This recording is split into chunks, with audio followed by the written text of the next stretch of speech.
Ask anyone who was alive to see him play, and they'll tell you Say Hey Willie Mays was a wonder to watch on the baseball field. But his life off the field definitely had its share of hardships. Mays died at age 93 on June 18, 2024. Before he died, he was the oldest living Baseball Hall of Famer. Starting professionally in the Negro Leagues in 1948, he made his major league debut in 1951.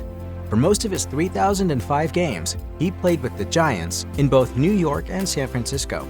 He was the first player to hit 300 home runs and steal 300 bases. I asked Johnny Bench about him once, and he said he was magical, he was perfect. Leo DeRocher, Mays' former manager and fellow Hall of Famer, said, "If somebody came up and hit 450, stole 100 bases, and performed a miracle in the field every day, I'd still look you right in the eye and tell you that Willie was better."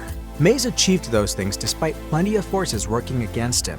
Given the time, it's unsurprising that he faced racism during his career. In an interview with the Academy of Achievement, he said of his early minor league days, he recalled being the first black player in the league and playing Hagerstown, Maryland. And they call you all kinds of names there. This, that. Mays also faced some criticism from his peers. Jackie Robinson, who famously broke Major League Baseball's color barrier, frequently said Mays didn't make use of his celebrity to bolster the civil rights movement. In 24, Life Stories and Lessons from the Say Hey Kid, which Mays wrote with biographer John Shea, the star expressed how he felt about the criticisms. He wrote, "Jackie did a lot of things for the race. I did what I did. I didn't always go out and talk in the public. Sometimes I'd do it behind the scenes. I didn't tell everyone what I did." Mays also faced money problems. He married Marguerite Wendell in 1956. It ended in divorce in 1963. The divorce left him facing bankruptcy.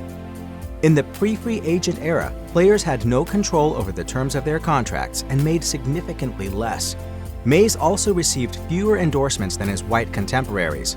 According to NBC News, he was also generous to a fault and admittedly careless with money, often struggling. Taking me 2 years to understand, hey, you're not Willie Mays, the star. You're just playing Willie Mays right now in the business world. And according to the foreword, it was Jacob Shimano, a Jewish banker, who helped Mays claw back financially. Shimano accepted no money for his work. The pair developed a close friendship that drew Mays into the Jewish community. Shimano's son Gary said, "Anything that we did, Willie was here." But Mays did once again get in some trouble over a job.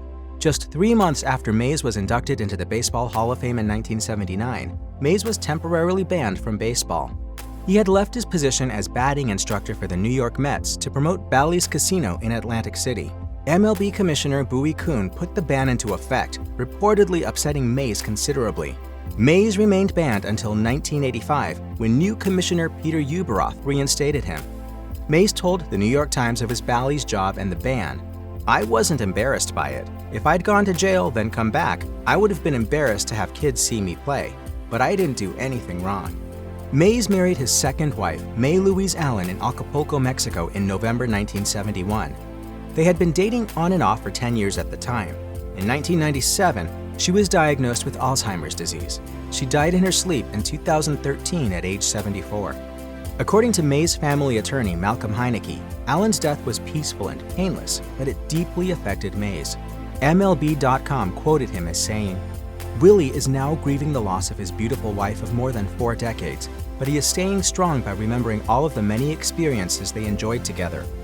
May was a beautiful person, and although her illness took some of her memories late in life, May passed with full knowledge that Willie loved her dearly. Mays dealt with some health issues of his own, too. His father, William Howard "Cat" Mays Sr., who died in 1999, lived for many years with glaucoma, an eye condition that can eventually cause blindness. Willie eventually lived with glaucoma as well. Major League Hall of Famer Reggie Jackson told ESPN, "After I retired, I took Willie to the eye doctor several times. He had early glaucoma." Mays required multiple surgeries throughout his life and struggled with his vision, eventually going blind prior to his death.